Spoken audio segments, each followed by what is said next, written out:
ഒരു ജോലിക്കാരൻ എന്നതിനേക്കാൾ ഈ കുടുംബത്തോടും വിശ്വാസത്തോടും കൂടെ നിന്ന ആളായിരുന്നു ലൂക്ക. സാമൂല് കുളത്തിൽ വീണ് മരിച്ചതും ലൂക്ക കോണിപ്പടിയിൽ നിന്നും കാലുതെറ്റി വീണ് മരിച്ചതും എനിക്കെന്തോ സ്വാഭാവികമായി തോന്നുന്നില്ല ഫാദർ. പ്രത്യേകിച്ച് കോണിപ്പടിയിലെ എണ്ണപ്പാടുകൾ. പിന്നെ നിങ്ങൾക്ക് എന്ത് തോന്നുന്നു ഫാദർ? നമുക്കെന്തെങ്കിലും പിഴവ് സംഭവിച്ചിട്ടുണ്ടാവോ? നമ്മൾ കൊടുത്ത ബലി അവൻ സ്വീകരിച്ചിട്ടുണ്ടാവില്ലേ? വിട്ടിത്തം പറയാതിരിക്കെ. ബലി കൊടുത്ത ഒരു ആത്മാവും തിരികെ വരില്ല. നമ്മുടെ കാവൽ മാലാഖയിൽ വിശ്വസിക്കേ. ഈ വീട്ടിൽ നടക്കുന്ന ഓരോ സംഭവങ്ങളും ഒന്നുകിൽ നമ്മുടെ നിർഭാഗ്യം കൊണ്ട് സംഭവിക്കുന്നതാവാം, അല്ലെങ്കിൽ ആരെങ്കിലും ഈ വീടിനെ നാശം വിതയ്ക്കാൻ ആഗ്രഹിച്ച് പതിയിരുന്ന് ചെയ്യുന്നതാവാം. ആര്? ജൂഡുമായി സംസാരിക്കാറുണ്ടോ? ഉണ്ട്, പക്ഷെ ഒന്നും തലേ കയറുന്നില്ല. ശരിയാക്കാം. സമയമെടുക്കും. അതുവരെ അയാൾക്ക് നമ്മളോട് പകയുണ്ടാവാം. അതിരിക്കട്ടെ, അയാൾ മുറിയിൽ സുരക്ഷിതനാണോ? അതെ ഫാദർ, അവന്റെ മുറി എപ്പോഴും പുറത്തുനിന്ന് പൂട്ടിയിരിക്കുകയാണ്. ലൂക്കയാണ് ആ കാര്യങ്ങളൊക്കെ ശ്രദ്ധിച്ചിരുന്നത്. ആരെങ്കിലും പുറത്തുനിന്ന് തുറക്കാതെ അവനൊന്നും ചെയ്യാൻ കഴിയില്ല. ഈ വീട്ടിൽ വേറെ ആരൊക്കെയാ പുറത്തുനിന്നുള്ളത്? ഇവിടെ അടുക്കളയിലെ കാര്യങ്ങൾ നോക്കാൻ ഒരു സ്ത്രീ ഉണ്ട്. അവര് വൈകുന്നേരം പോവും. പിന്നെയുള്ളത് അപ്പനെ നോക്കാൻ വന്ന ഹോം നേഴ്സാ.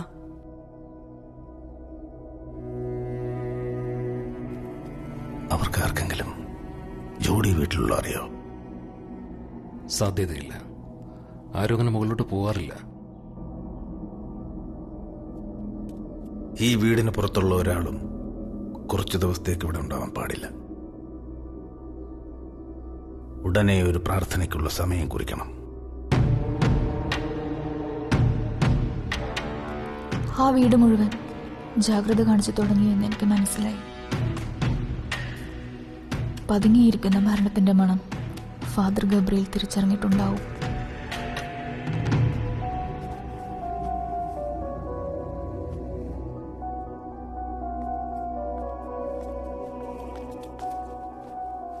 അന്ന, ഞങ്ങൾ 2 ദിവസം കഴിഞ്ഞ ഒരു ഇടം വരെ പോവാണ്. ഒരു പ്രാർത്ഥനയുണ്ട്. അന്നെ ഒന്ന് വീട്ടിലോട്ട് പോക്കോ. വീട്ടിലെ നമ്പർ എന്നാ വിളിപ്പിക്കാം. ശരി.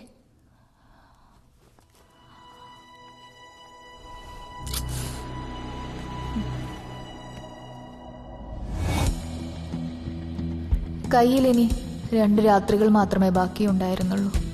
ഓരോരുത്തർക്കായി കാത്തിരിക്കാൻ പിന്നെ സമയമുണ്ടായിരുന്നില്ല. ഒരിക്കൽ കൂടി ജൂഡുമായി സംസാരിക്കുന്നത് പോലും അപകടമായേക്കാം.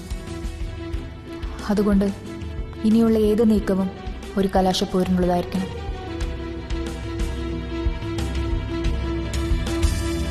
സംഭവിക്കുന്നത് എന്തെന്ന് ആ വീടോ വീട്ടുകാരോ അറിയും മുമ്പ് എല്ലാവരെയും കൊന്ന് തൊട്ടടുത്ത ദിവസം തന്നെ ഇവിടെ നിന്ന് പുറത്തു കടക്കാൻ ഉറപ്പിച്ചു.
ജീവിതത്തിൽ ഒരിക്കലും ആലോചിക്കുക പോലും ചെയ്യാത്ത സാഹചര്യങ്ങളെ നേരിടുമ്പോഴും അതുവരെ ഇല്ലാത്തൊരു ധൈര്യവും ശക്തിയും ഞാൻ അറിയുന്നുണ്ടായിരുന്നു. എല്ലാം പ്ലാൻ പ്രകാരം നടന്നാൽ എൻ്റെ ജെസ്സിയെ ഒരു ദയയുമില്ലാതെ കൊന്നവരാരും നാളെ സൂര്യോദയം കാണില്ല എന്ന സന്തോഷം, അത് മതിയായിരുന്നു എന്തിനും.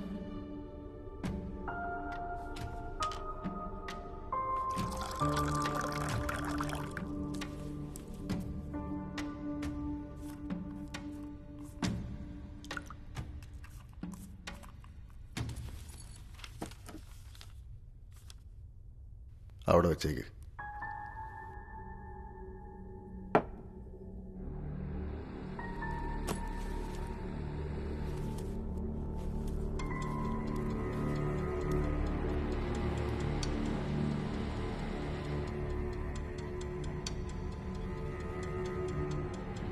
പക്ഷേ പഴുതുകളില്ലാത്ത പ്ലാനായിരുന്നു ഞങ്ങളുടേതെന്നത് വെറും തെറ്റിദ്ധാരണയായിരുന്നു.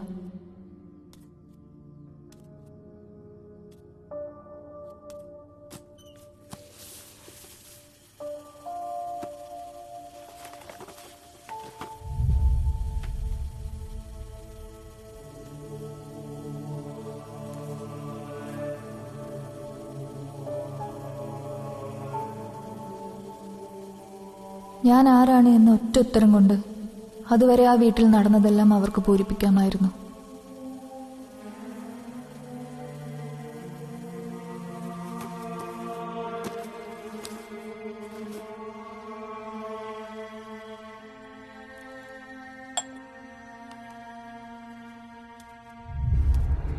നടപ്പിലാക്കാനുള്ള പദ്ധതികളെല്ലാം തുടക്കത്തിൽ ദയനീയമായി തകർന്നതറിയാതെ ഞാൻ അടുത്ത പടി കൂടെ കടന്നു.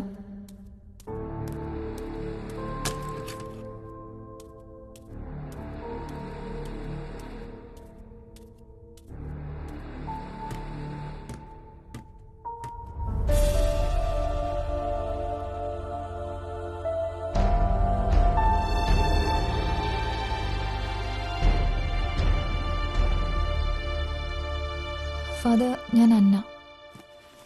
ഈ ബുക്ക് ഇവിടുത്തെ ലൈബ്രറിയിലാണ് തോന്നുന്നു. ഇത് എടുത്തു തരണമെങ്കിൽ ആളുടെ അഡ്രസ്സ് ഒന്ന് കിട്ടിയാൽ കൊള്ളായിരുന്നു.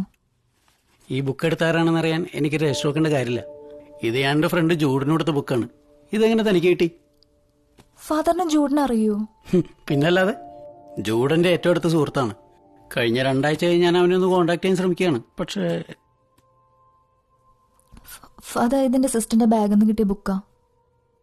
കുറച്ചു ദിവസം മുന്നേ അവള് ജൂഡിനൊപ്പം ആര്യപ്പാറയിലേക്ക് വന്നിരുന്നു. ഒരു ദിവസത്തേക്കാ വന്നത്. ഇപ്പോൾ ഒരാഴ്ചയായി.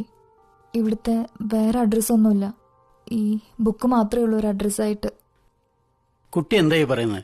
ജൂഡ് നാട്ടിൽ വന്നിട്ടില്ല. എത്തിയിട്ടുണ്ടെങ്കിൽ ഞാനത് അറിയും. പിന്നെ അവനോട് വന്നിട്ടുണ്ടെങ്കിൽ എന്നെ കാണാതെ പോവുകയില്ല. പക്ഷെ ഫാദർ, അവൾ അയാളുടെ കൂടെ ഇങ്ങോട്ട് തന്നെ വന്നത്. അതെനിക്ക് ഉറപ്പാ. അവര് തമ്മിൽ ഇഷ്ടത്തിലായിരുന്നു. ജൂഡിന്റെ ഫാദറിനെ ഒന്ന് കാണാൻ വേണ്ടിയിട്ടായിരുന്നു അവരിങ്ങോട്ട് വന്നത്. അന്നയ്ക്ക് ഉറപ്പാണോ അവരിങ്ങോട്ട് തന്നെയാണ് വന്നതെന്ന്? അതെ ഫാദർ, അവൾക്ക് എന്നോടൊന്നും പറയേണ്ട ആവശ്യമില്ല. ബുദ്ധിമുട്ടില്ലെങ്കിൽ എനിക്ക് അവരുടെ അഡ്രസ്സ് ഒന്ന് തരാമോ? ഓക്കെ, അവരുടെ അഡ്രസ്സ് ഞാൻ പറഞ്ഞുതരാം.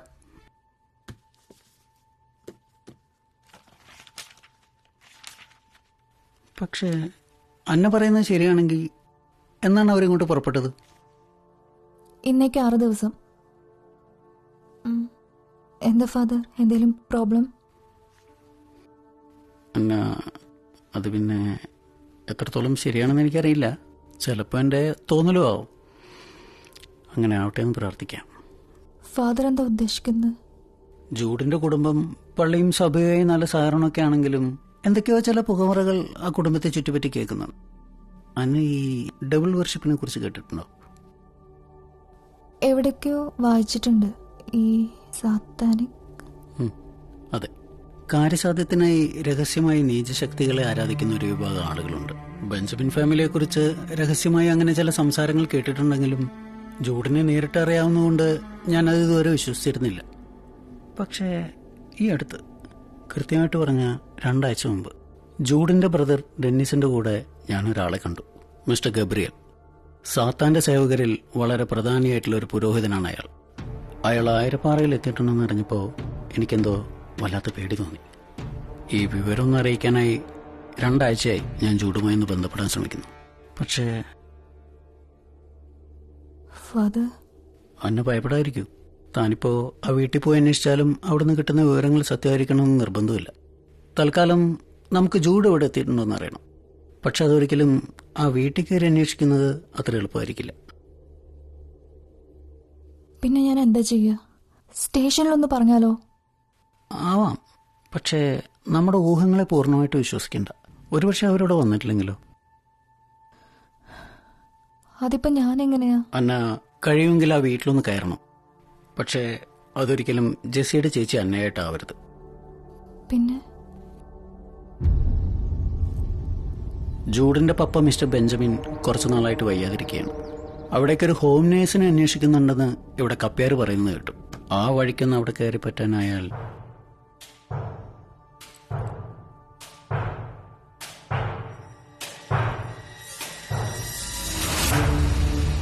പുതിയ പേരും വിലാസവുമായി ആ വീട്ടിലേക്ക് കാലെടുത്ത് വെക്കുമ്പോൾ എനിക്കറിയില്ലായിരുന്നു തിരിച്ചു കയറാനാവാത്ത ഗുഹയിലേക്കുള്ള യാത്രയാണതെന്ന്. ആരാ? ഞാൻ ഹോം നേഴ്സ്. ഫാദർ പറഞ്ഞിട്ടുണ്ടായിരുന്നു. വരൂ.